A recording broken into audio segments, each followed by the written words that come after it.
So hello, everybody, and welcome. My name is Tom Lyons, and I am responsible for communications and content here at Gen2.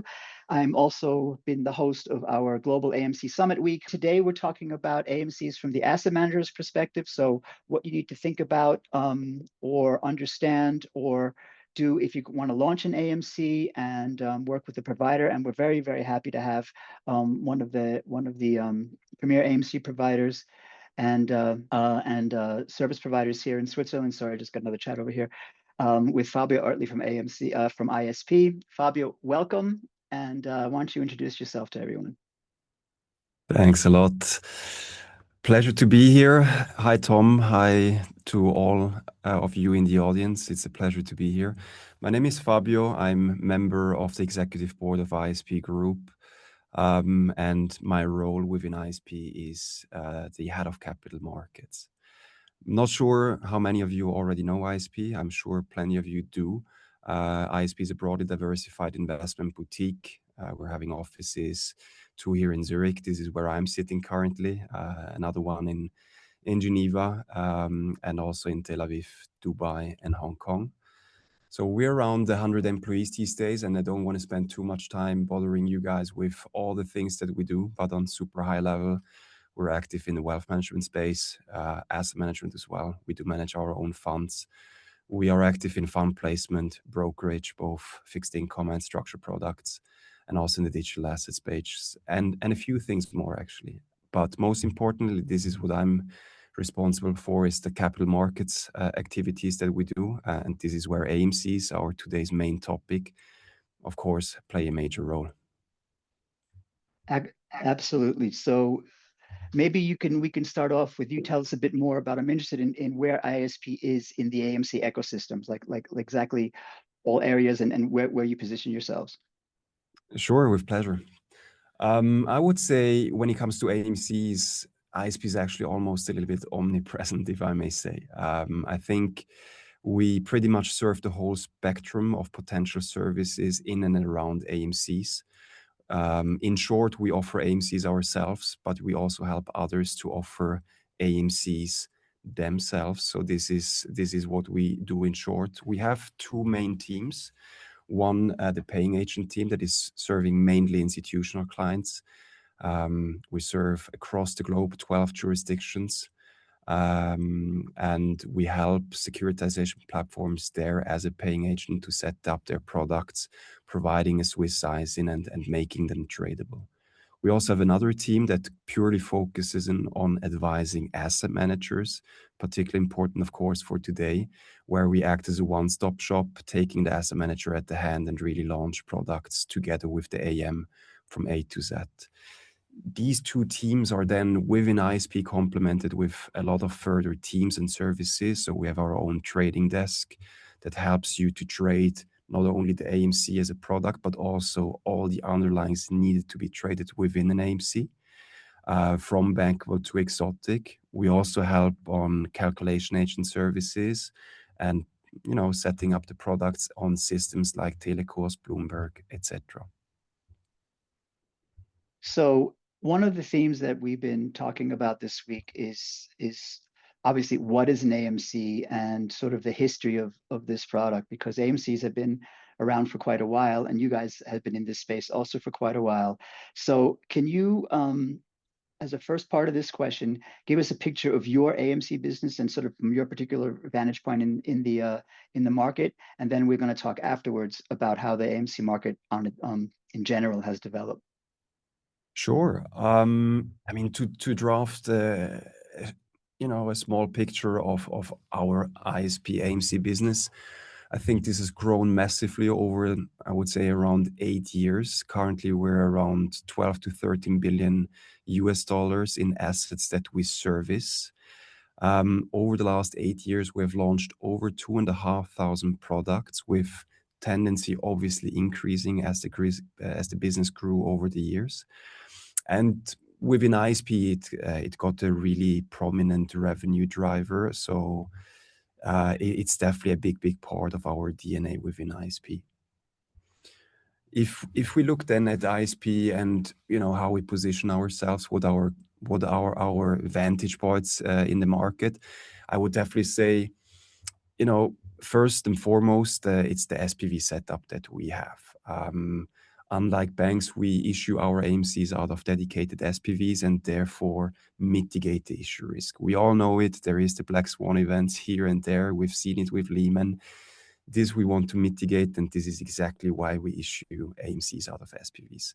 Secondly, I believe, and this is definitely a very important point, it's experience. I think many in the call will know that you need to launch hundreds, if not thousands of products in order to really be on top of your game, especially when it comes to a bit more exotic products among AMCs, because there's literally plenty of pitfalls, I have to say.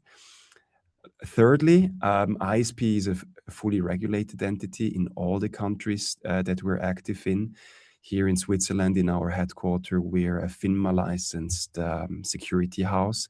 And this definitely also sets us apart from plenty of the providers in the market, which I think is also giving a lot of comfort to our clients, knowing that there is an institutional and regulated structure behind. Last but not least, I think we definitely try as much as we can to live up to the highest standards of service quality. I think this is absolutely key. The service doesn't stop once the AMC is up, once it's set up, but it's really also the service thereafter, making sure the asset manager feels comfortable at all times. This is, I would say, is the 4 key points setting us apart. Great. And stepping away from ISP for a second and looking at the AMC market as a whole, which you've been involved in for quite a long time, can you walk us through maybe the history of this instrument, where it came from, how it's developed from your point of view? Sure, I was lucky enough to kind of observe that already in the early years of my career. It's of course cool to say that as a Swiss person, that AMC is actually a Swiss invention. We've seen a first wave being launched in the early 2000s. It has been the banks, Swiss banks, that have invented AMCs and started issuing AMCs out of their balance sheet.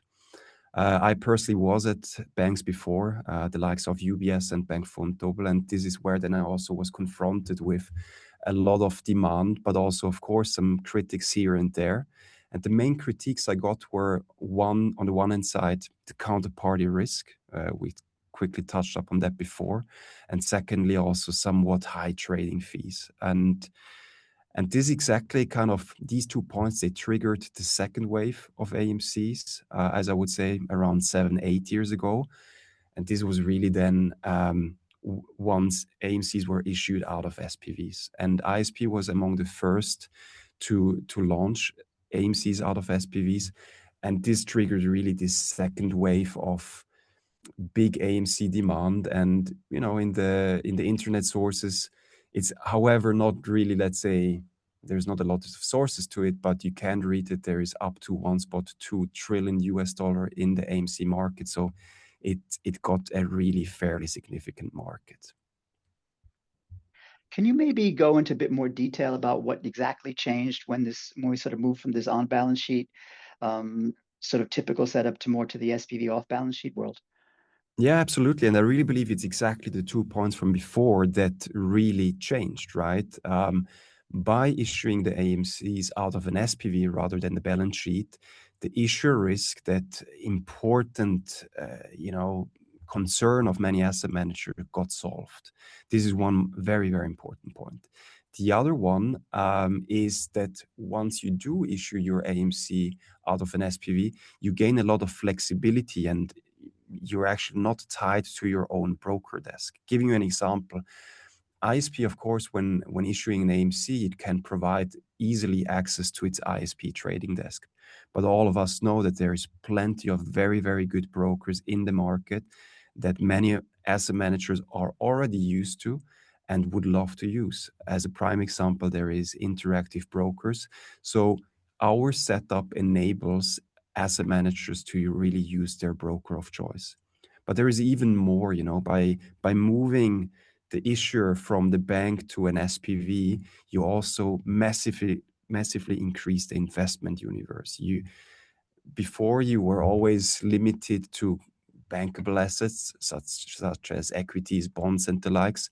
But now you can really also go into the likes of crypto, private market instruments, real estate, etc., and therefore really multiply the options of any asset manager. Okay, so you're saying one great advantage of this SPV world is kind of a move towards more of an open architecture possibility. Absolutely. Yeah, 100%. That's also obviously what we built our business on as well. Turning to the main subject of today's session, I'm interested to get your point of view on who AMCs are for. What's from your point of view, the typical AMC user? What's about their situation that makes an AMC a right fit? I mean, ISP is serving really a huge range of different clients, from all types of clients, really. But if I would have to simplify things, I would say the typical user would be a small to medium-sized professional asset managers. Typically, we see external asset managers, IAMs, family offices, smaller banks as well, and any other portfolio manager too. I think the situation that is really I mean, AMC is not necessarily a situational tool, right? AMCs can and are being used sometimes over decades, but often we see that there is also a trigger point for an asset manager to want an AMC, and this could be a specific new trend coming up that they want to fetch as quickly as they can.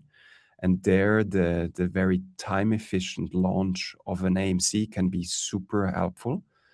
And we also see that asset managers want to scale their business. Potentially, they're having 50 to 100 high net worth individuals already. More of them knocking on their doors, which is always a good sign, right? But they realize that with the resources they have, they struggle. And this is where at AMC, making things easier, more time efficient, more cost efficient, can help an awful lot. And if I'm interested in launching an AMC myself, or getting at the question of when does it make sense? Where does the AMC fit in sort of the whole instrument universe? When would you maybe steer somebody to something else? Yeah, it's a good question, Tom, that we get a lot, right? Of course, AMCs are also often compared to funds. In the end, they both serve very, very similar purposes, if not the same. It's about pooling money of several investors and managing that money very, very efficiently. However, how do I differentiate? If I would have to make a pitch for an AMC, I would definitely tell an interested party that AMCs are, first of all, very quick in terms of time to market. We're speaking about a couple of days to a couple of weeks. Secondly, they are very attractive in costs. They have a low fixed cost basis, allowing AMCs to be launched with a lot lower seed money compared to a fund. And really, we're speaking here about a fraction of the sizes. And also flexibility. It doesn't mean that AMCs are not regulated, not at all. It is regulated, but there is a lot more heavy regulation about funds, which are somewhat limiting asset managers in the scope of what they want to do. When would I, however, propose a fund? Well, if you're really already a large asset manager planning a bucket of 100 million plus, for example, and you're also targeting super institutional clients that already know, for example, UCITS funds, Luxembourg funds, this is when I would point into the direction of a fund. And on the other end, what's the kind of the minimum that you think I would need to make an AMC worthwhile? It's pretty flexible. We usually go out and say with 1 to 2 million, you can easily start. We could even go lower than that. However, there is also some fixed costs on our side, which we then ask the asset manager to take into consideration. Because of course, all these fees, they can be put into the product. However, then we want to make sure that the total expense ratio, the costs of the product itself that the investor has to bear, remains somewhat sensible and of course, investor friendly in the end. I'm actually curious. One of the use cases we see a lot or that people talk about a lot around here is, you might use an AMC, for example, as a kind of proof of concept instrument for a strategy or an idea that you have. And then if it gains a lot of traction, then you might want to move into a fund. Is that something you've seen? We've heard it a lot. Yes, we have a lot Okay. of people knocking on our doors that say exactly that. Hey, Fabio, we have this awesome idea, this amazing strategy that we want to implement. We're first going to start with you guys. We're going to do an AMC, and once we hit the 100 millions, we're going to switch into a fund.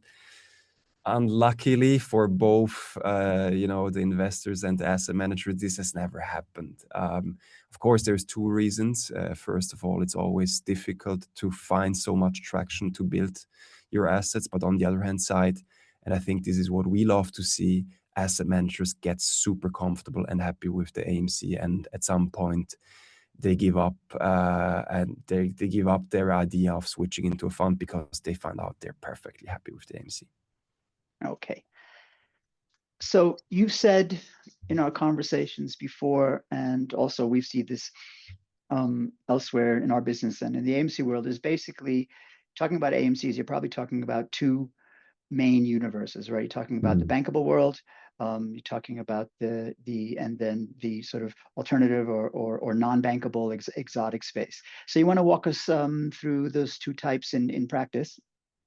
Sure. I would say the bankable world is really what we're used to see from the banks within the last 25 years. This is all the typical traditional financial assets, such as stocks, bonds, ETFs, futures, structured products, and more. If we go more exotic into the non-bankable world, there we see other topics like private equity, private debt, private market funds, real estate. It's more these kind of things. So we also internally do differentiate between bankables and non-bankables because there's a lot of differentiation between the two.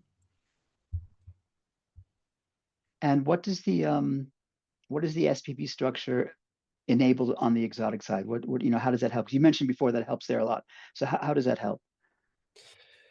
Well, I would say there is a good reason for banks not really offering this more exotic, this non-bankable world, and there's a good reason for that. I think those of us in this meeting that have a financial background, we all know that there is a cost to capital. If we look at the balance sheet of a bank, there is risk-weighted assets, and the more exotic underlyings that you park on your balance sheet, the more capital you have to provide. So it's actually costly for banks to enable such trading of exotic underlyings. And this is where a SPV comes in super handy, because all of these considerations actually don't play any sort of role.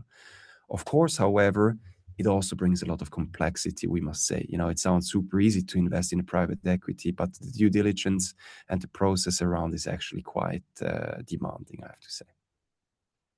Okay, but what kind of exotic underlyings are you seeing? There is a really big list. I would say a big majority of cases we see within the private equity space, where people want to make accessible, very interesting private companies. We also do see here and there a little bit of private debt. Definitely also a lot of private market funds and making them more accessible. We see a lot of products, not necessarily AMCs, but similar products related also to real estate. Quite significant amounts as well. And then it can also really go more exotic. I think a famous example that we launched was an AMC on horses. We've Right, the also horses, done yeah. exactly. We also done some art products, also luxury watches, wine, and also here and there, or actually quite a lot of project financing as well. Yeah. Okay. Would you say that part of it's growing? Do you see more of The these kind of exotic one? projects? The Yeah, really for sure. exotics. They're yeah. The really exotics, no, I wouldn't see that too much growing, but I would say if I had to compare bankables with non-bankables, the trend has been clearly growing. But so far, it has more been the private market instruments Yeah. rather than the super exotics, which have been heavily in demand. Okay. Then why don't we turn our attention to the launch process? So let's assume that I'm an asset manager of a little boutique, Lyons Asset Management, and I show up at your door one day, bang bang, hello Fabio, here I am.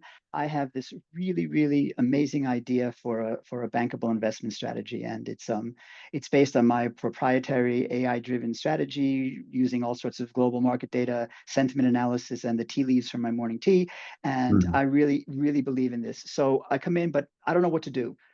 How's the process going to work? What's the conversation going to be like when we start?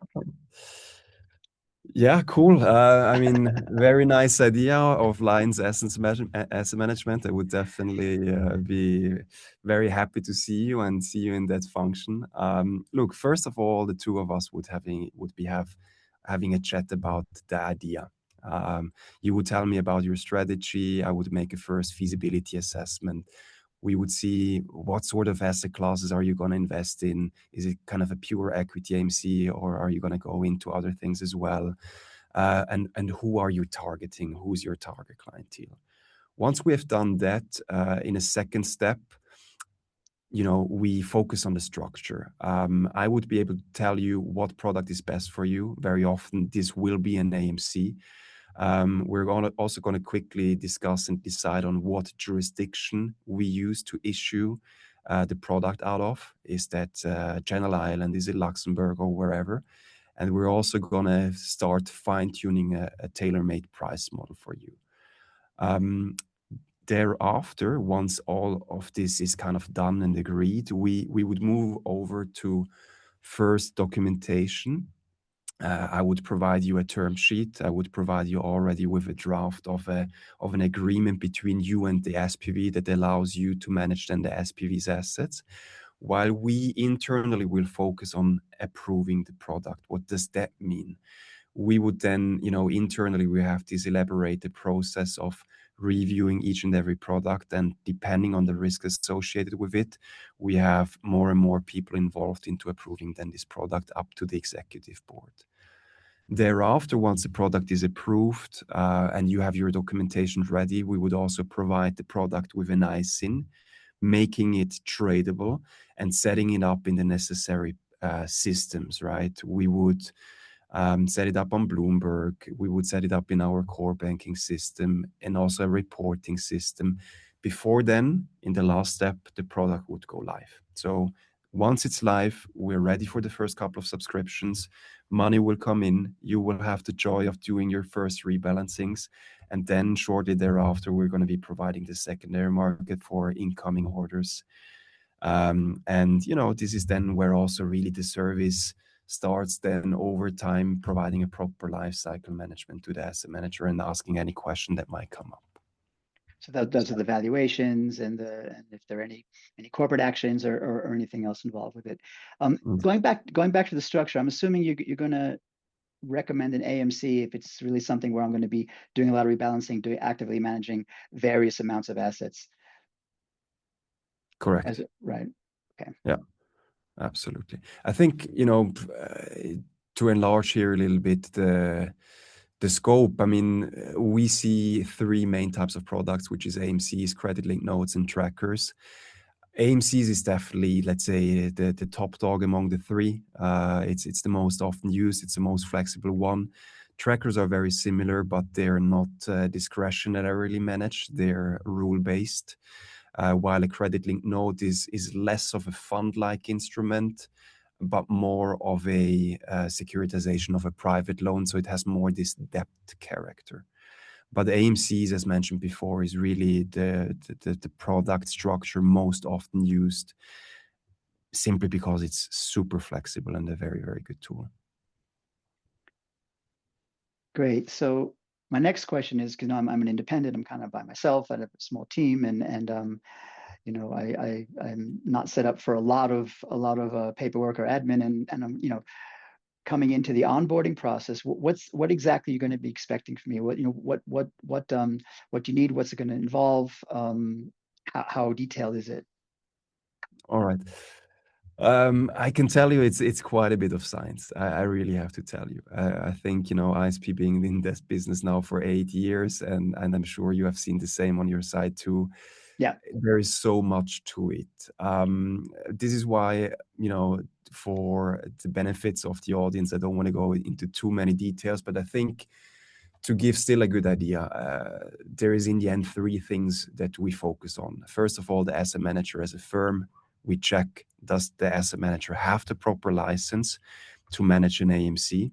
This is very much dependent on the country he is also managing the AMC from. Secondly, the people behind the asset manager, so the managers themselves that manage the AMC. Do they have the qualification and experience needed to manage such an AMC? So we check that too. And thirdly, the product itself. In short, we check whether it's plausible, whether it makes sense, and there is a good chance of this asset, of this AMC being a success. And on top of that, if we take a little bit more the risk perspective, which has been, not super prominent to this stage, but AML, the anti-money laundering risk, this is something that we heavily focus on, especially as a regulated bank. This is our main duty to make sure that the AMC is perfectly AML compliant, making sure that the AMC is not providing any money to sources where it shouldn't go. No, listen, Fabio, this sounds fantastic. You really sold it. I'm glad to be onboarded. So how long do I need to wait for my AMC? Look, I would say it can, in a very good scenario, and I'm sure that will be the case for you because due diligence, I'm 100% sure will be super easy. Don't be so sure. I would say it's probably going to take a couple of days till a week. There, depending on the setup, there can be a little bit of a back and forth between you and us, but also some potential external providers. So I would say 2 to 3 weeks is a good target to be on the conservative side, but our target is always to keep it down to a couple of days. Great. And once we're live, once we're in subscription, what's the relationship going to be like between us going forward through the life of the product? Well, you're going to be provided with logins to myswissamc.ch. This is our login portal for asset managers where they see their products. They see the whole composition of their assets, can see at what price they bought everything, really all the information they need about the underlyings they traded. And it also helps you on the reporting side. The system allows you to do tailor-made reports, maybe one for you, a little bit more an extensive one, and then maybe a quick investment summary for your AMC investors, which is then going to be facilitated over the platform. On top of that, again, as I mentioned before, for us, client service is really absolutely key. We also do have that approach that we deliver the asset manager not only a contact from the relationship manager side that is taking care of all the questions, but there is also a direct access to our trading team, which is highly appreciated by many of our asset managers. Okay. So that's fantastic. We've got this going out. It's doing very well. Now I come back to you, let's say a couple of months later, and I say, look, Fabio, that was a great experience. It turns out I'm very well connected with some people in the high-end art market. And we have a really good idea for a strategy based on their connections and their knowledge of the market on various portfolios of contemporary art. And the first AMC was so great. I'd like to package this into an investment product. And I'm coming back to you. What's going to change here? What's different in the discussion? Well, first of all, given it's already the second AMC of yours, we don't have to recheck you as a manager. We don't have to recheck you as a company. So that falls away, right? However, on the other hand side, since we're going into this exotic area, there is definitely going to be more due diligence around that. It sounds a bit stupid, but imagine, first of all, we would have to check whether the art actually belongs to that person that is willing to sell or securitize it. That's just a start. Secondly, we also need to have proof that this art piece is not fake. That's another thing to take into consideration. And thirdly, also storage. Where are you going to keep those pieces of art? Is it going to be in your own personal living room, or do you have it at the proper storage somewhere? This is, of course, all things that we need to know, that and there's clearly wrong answers that we didn't want to see, where we're simply going to say, Tom, I'm very sorry, but if you're going to keep that money in your living room without any further protection, then we're not going to securitize that. But it looks nice. It looks nice there. It definitely does, but in order to keep the financial industry somewhat safe and sound, I think this is not what we will support. And of course, there's also further things to take into consideration. Valuation is always a big topic of these exotic underlyings. There we also have to make sure that there is a proper independent third-party valuator that is providing such valuation that then has an impact on your NAV. These are all topics that we need to take into consideration, that defines also the risk associated with such product, and then defines also the level of due diligence that we do around the whole product. On the valuation side, for let's say for art or wine or something, do you have your independent or evaluation agents that you work with, or am I supposed to recommend somebody, or does it depend? It depends. We're always happy to suggest someone, but it's also not the case that we, for every exotic underlyings, we would have our, let's say, own favorite third-party external provider. So therefore, in those cases, we're more than happy to look at somebody that has been suggested by the client, coming also from that business area. But of course, we then need to make sure that it's really truly independent from the product initiator, making sure that this is a proper independent valuation. Okay. So on another front, as you may have noticed, now that we have a working relationship together, I tend to be kind of an optimist. I'm always looking at the bright side of things, and I sometimes have been accused of not being aware enough of the risks and the pitfalls. So if I was to ask you, or if you were to look at me and say, okay, what are some of the more common pitfalls that you see with potential clients or clients, and that sort of can get in the way and cause delays or make trouble? Very good question. And I actually just saw with one eye that by answering this, we're going to also answer a question by one of the attendees. Okay. About the pitfalls of AMCs, right? And what can go wrong.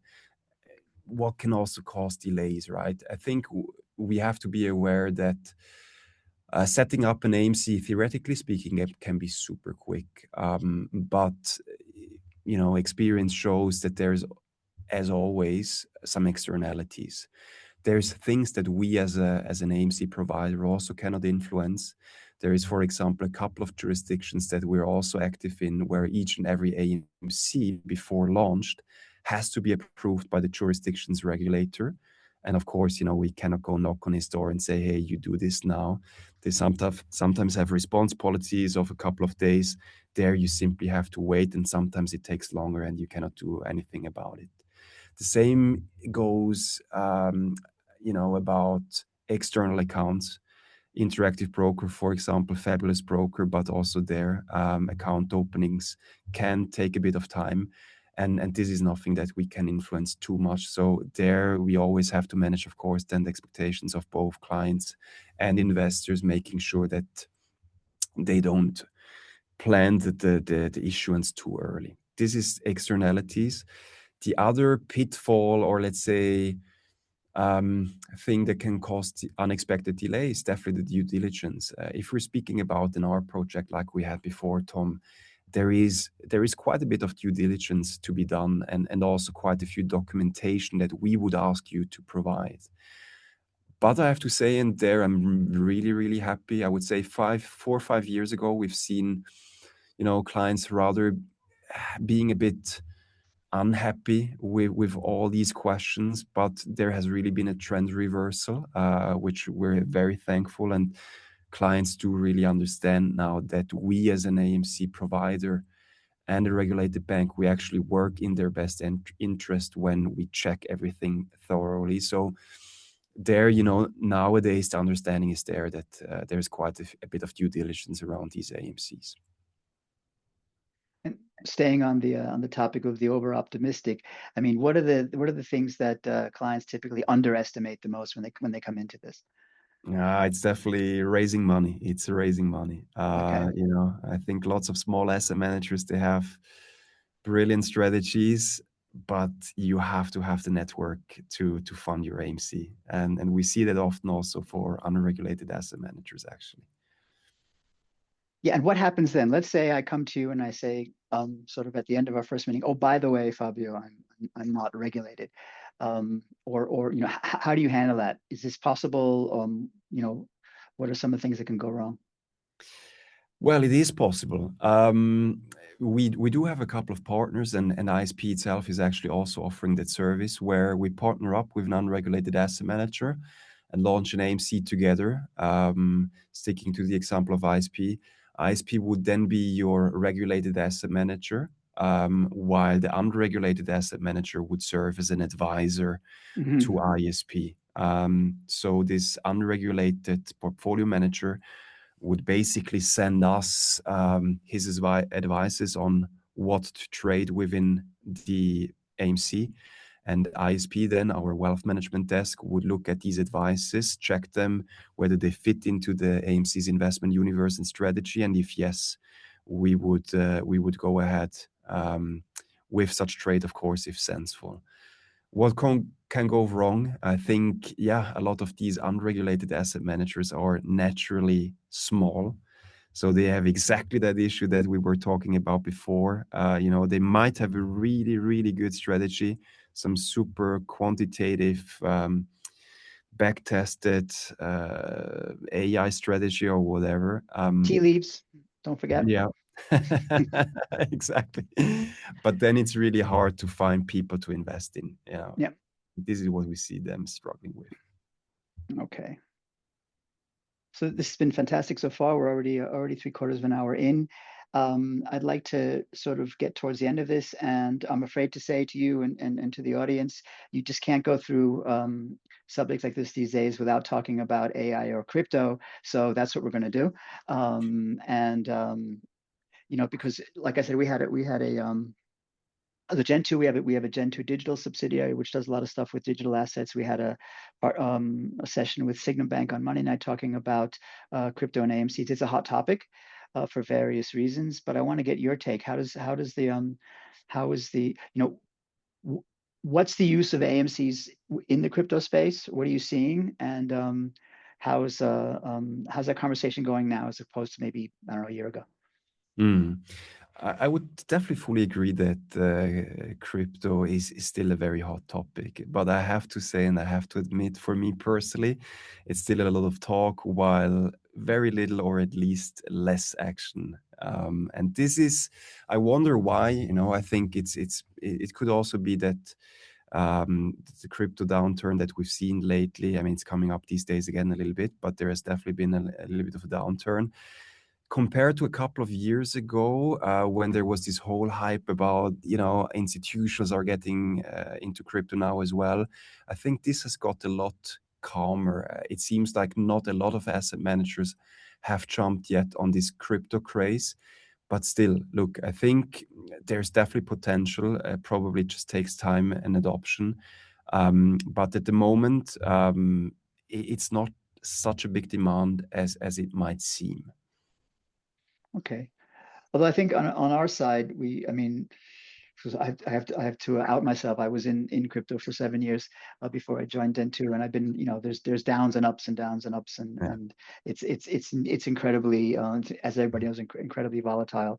And I think that there is interest, also in using AMCs for more sophisticated structures on Mm. top of crypto. There's the whole stablecoin discussion going on, and then of course there's the whole tokenization discussion, which is separate, right? Which is more about blockchain technology or tokenizing real world assets or different things. So what's your take on tokenization vis-a-vis AMCs? It's a super interesting topic. ISP has itself invested heavily in this space the last couple of years. We have opened up our own custody and brokerage services within the digital asset space. And we're also one of the early movers when it comes to tokenization. I think, if I would say many of us would agree that in theory, or the theory behind this tokenization, it makes perfect sense. It allows so many use cases. We see, however, that the adoption is still relatively slow, but I personally still definitely believe in that. And yes, there is somewhat of a complexity around the topic. You have to get a little bit into that space to get familiar with it and get comfortable with it. But I'm sure this is also things that take time. It's also maybe a little bit of a generational topic. But in short, I believe for us, we're ready. We do see demand, not yet massive here again, but we are ready to kind of tackle these things and are convinced that this will be a big, big part of the future. Do you feel generally that over time we're really going to move a large portion of the financial rails onto blockchains? It's a very good question. Look, my theoretic and quantitative technical self would definitely say yes. I was, however, negatively surprised how slowly the world was moving then the last couple of years towards this direction. However, there's also good reasons for that slow movement. So I definitely still haven't given up hope. I personally believe it would make a lot of sense to exactly go this direction. And this is why I keep being a firm believer. Yeah. No, I have to agree with that. I've been in this space quite a long time, and we were talking a lot of the use cases we're talking about for getting on 10 years, but it does take time. Yeah. But you do see there's a huge amount of advantages Yeah. if you can do it, and you do see a lot of bigger. I'm talking about the plumbing part. Really, a lot of bigger players getting into that. Okay, last but not least, AI. It's all over the place. We're all using it. A lot of talk about AI in asset management, about agents doing their own rebalancing, about AI for investment strategies, et cetera, et cetera. What's your take on that, and what are you guys seeing in the real world these days? Yeah, I mean, what we're seeing in the real world is definitely that everybody wants to be associated with AI. We do, in fact, already have a couple of asset managers that are actively using AI to dictate their investment strategy and really their rebalancings within the AMC. So we've seen that already, actually quite a few years back already. But of course, now is more and more people jumping on that bandwagon. But I think it's, when I think of that, it might be interesting for the audience to hear as well that there is also some regional differences when it comes to the AMC market. I think here in Switzerland, asset managers, they still want to justify themselves in front of their clients, often by managing the AMC themselves. While in Asia, especially from our Hong Kong office, we see a lot more flexibility from asset managers being willing to invest also in third-party asset managers or fully rule-based strategies. So it was also quite interesting to see over the years how the two markets, both using AMCs heavily, still have very different views on how to manage an AMC. Okay. Well, great, fantastic. I appreciate that very much. This conversation has been excellent. We have 9 minutes left, and we do have a bunch of questions in here. So I thought we'd spend the rest of the session going through those. Alexander's question, as you mentioned, we already answered. What are the pitfalls? I think we got through that. Next one is, would you say that AMCs are generally more opportunistic in nature and therefore not necessarily designed as long-term investment vehicles? Interesting question. Very good question. Thanks a lot. You can literally use it for both. It's neither nor. Not neither or. You can really use it for both. We see it for tactical usage in an opportunistic way, but we also already have AMCs that are 8 years up and running, literally since we have started them. So you can perfectly use them as a long-term vehicle. Okay. And I forgot if you answered this already, but will the asset manager, for example, myself or somebody's asset manager, be given the access to trade within the AMC, or will I have to pass the orders on to you? If you're a regulated asset manager, you will get access to trade yourself. If you're an unregulated one, as described before, you would have to go through us, sending us an advice. We would check it for sensefulness, and only if sensible and fitting into the strategy and universe, we would execute it for you. Now, this is me talking, but I've in the term sheet for my product, I have laid out the strategy, right? So to what extent can I deviate from that in when I'm doing my rebalancing from the stated term sheet strategy? Look, I think this is something that we've seen, especially in the early years, when asset managers tended to really be super specific when describing their investment strategy. And I think this, of course, has everything pros and cons. It helps especially the investor to get a better idea on what the asset manager is investing in. But on the other hand side, it takes a little bit of your flexibility as an asset manager to slightly deviate from your foreseen investment strategy. And this is why we advise the asset manager to find that good balance in between a very concise, specific, detailed investment strategy, but also keeping it somewhat general to exactly have this flexibility, right? Because in the end, the term sheet is the clear indicator to the investor what he's investing in. So he must remain within the investment strategy. Next question looks a bit technical. Why prefer an ICC versus a PCC when setting up a Guernsey SPV multi-issuer? So talk about cells. Very good question. It is indeed technical. The difference between the two setups is about what level of the securitization platform is still a legal entity.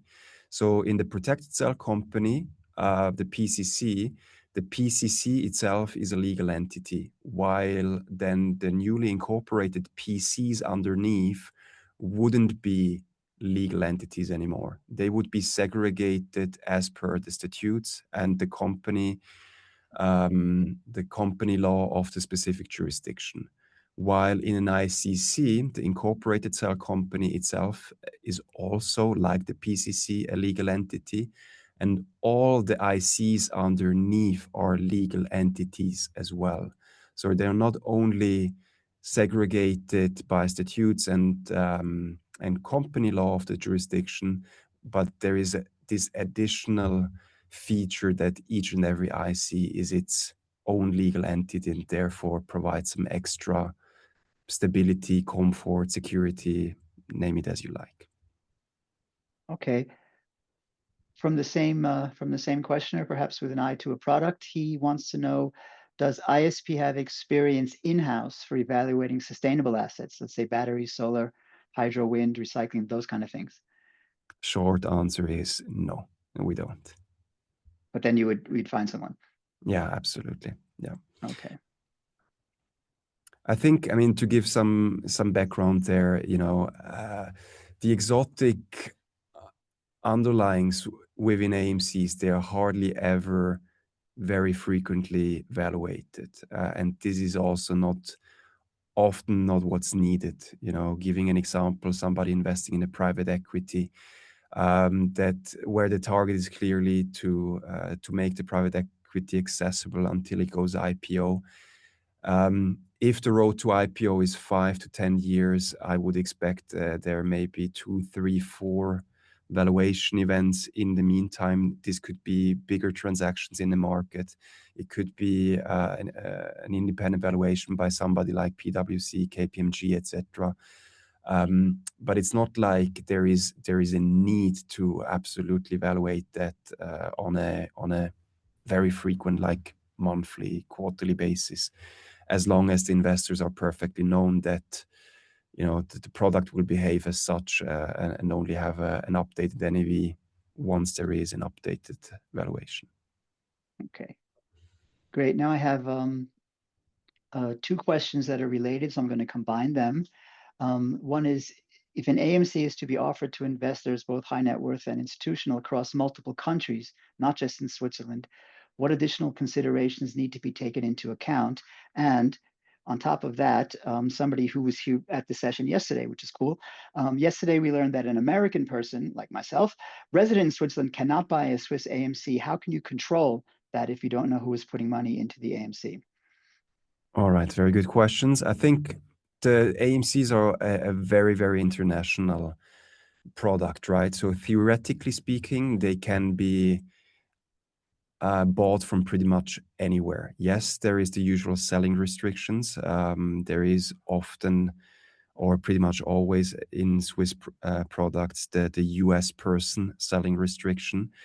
And how to ensure that those investors would be staying out? Well, it's the AMC is going to be set up in the international clearing system by its paying agent, which ISPs usually, it is usually the paying agent for such products.